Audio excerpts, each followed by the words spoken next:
44 years to the day that President Nixon resigned and left the White House in disgrace. But some of Nixon's words are making a comeback 4 decades later. John Avlon joins us with our reality check. Sir. That's right, JB. Look, President Nixon took that unprecedented step to avoid impeachment. Now, there are some Democrats and even Republicans who seem to want to make the coming midterms about the possible impeachment of President Trump. But we're not going to go there. No one should be an instinctive impeachment enthusiast. But it does seem like an appropriate time to look back at the striking and surprising ways that President Trump has identified with and echoed his most polarizing predecessor. It goes back to at least 1987, when Nixon sent a letter to Trump that the president still cherishes. In it, Nixon wrote of his wife, Pat, quote, "She is an expert on politics, and she predicts that whenever you decide to run for office, you will be a winner." Not surprising, Donald Trump liked that prophetic document. And echoes of Nixon were evident throughout Trump's presidential campaign. For example, Trump called his supporters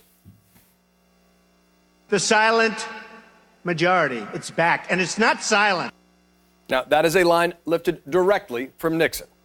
So tonight, to you, the great silent majority of my fellow Americans, I ask for your support.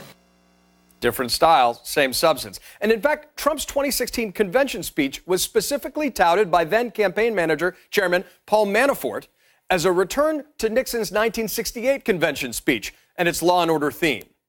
Now, both men are attracted to not just the same type of person to their sides, but in some cases, the same people as advisors. Roger Ailes, Roy Cohn, who was an influential advisor to Trump before he entered politics, and Roger Stone. Now, both men see themselves as archetypal tough guys in the arena. And on the value of fear, let's play a quick game of Who Said It. Quote, "People react to fear, not love. They don't teach that in Sunday school, but it's true." And real power is, I don't even want to use the word, fear. Well, the first is Richard Nixon. The second is President Trump, in a quote he gave to actually Watergate scribe Bob Woodward for the title of his upcoming book. Now, once in office, both men declared war on the media. Here's Nixon. The press is the enemy. The press is the enemy. The press is the enemy. Sound familiar? Here's President Trump. A few days ago, I called the fake news the enemy of the people, and they are. They are the enemy of the people. Now, as the Watergate investigation heated up, Nixon declared it was nothing but a witch hunt. Trump, of course, cries witch hunt constantly, more than 20 times in May and June alone. And when the political news tightened around Nixon, he tried to loosen it by claiming he was above the law, as he famously told David Frost. Well, when the president does it, that means that it is not illegal. By definition. Exactly. Now, Trump's legal team said something suspiciously similar. Quote, "It remains our position that the president's actions here, by virtue of his position as the chief law enforcement officer, could neither constitutionally nor legally constitute obstruction, because that would amount to him obstructing himself." And Trump has said somewhat the same thing. Yes, I do have an absolute right to pardon myself, but I'll never have to do it because I didn't do anything wrong.